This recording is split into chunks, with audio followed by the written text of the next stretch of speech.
Belediyelerin asli görevleri arasında saydığımız parklar, bahçeler, yeşil alanlar ve sosyal tesis alanları kurmak adına bizler de göreve geldiğimiz günden itibaren bu anlamda çokça yoğunluk oluşturduk. Özellikle Karne Deresi'ndeki Lale Vadimiz insanlarımızın hizmetine sunduktan sonra oldukça fazlasıyla ilgi gördüğünü, rağbet gördüğünü gördük ve bu anlamda bizim çalışmalarımız da tamamen aile ortamı, tamamen insanları huzur içerisinde eşiyle, kızıyla, ailesiyle birlikte gelebileceği bir ortam oluşturmak adına 24 saat esasına dayalı kamera sistemlerimiz 24 saat kayıt altında güvenlik görevlilerimiz, temizlik elemanlarımızla birlikte koruyoruz ve bu anlamda da vatandaşlarımızla da destek gördüğümüzü söyleyebiliyoruz. Ancak parklar, bahçeler, çevre ancak sevgiyle korunabileceğini, bu anlamda da daha fazla destek istediğimizi belirtmek istiyorum. Buna karşı asla bir tahammülümüz yoktur. Uyuşturucu tacirlerinin ensesindeyiz. Emniyetimizle birlikte, zaptalarımızla birlikte.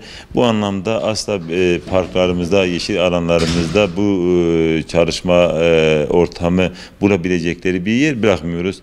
Tabii bu bir ciddi manada bir mücadele gerektiriyor. Belediyesiyle, emniyetiyle, diyanetiyle, milli eğitimiyle bir bütün olarak bir çaba içerisinde olmamızın gerektiğine inanıyorum.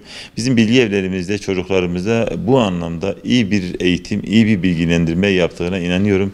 Bunları daha sık yapmak suretiyle bunun hayatı sonlandırdığını, hayatı perişan ettiğinin bilincini bütün çocuklarımıza aşılamamız gerektiğini inanıyorum. Bilgi evlerimiz tamamen bu çocuklarımızda zaten dezavantajlı çocuklarımıza ortam oluşturmak üzere dizayn ettirdik. Kütüphanesiyle, bilgisayarlarıyla, meslek edinme kurslarıyla, diğer kurslarıyla birlikte özellikle çocuklarımızı çok ciddi manada faydasını gördük. Ve onun için şu anda sayılarını çoğaltıyoruz. Her mahallede bir bilgi evi, çünkü daha çok sivil bir mantaliteyle iş yürütüyoruz.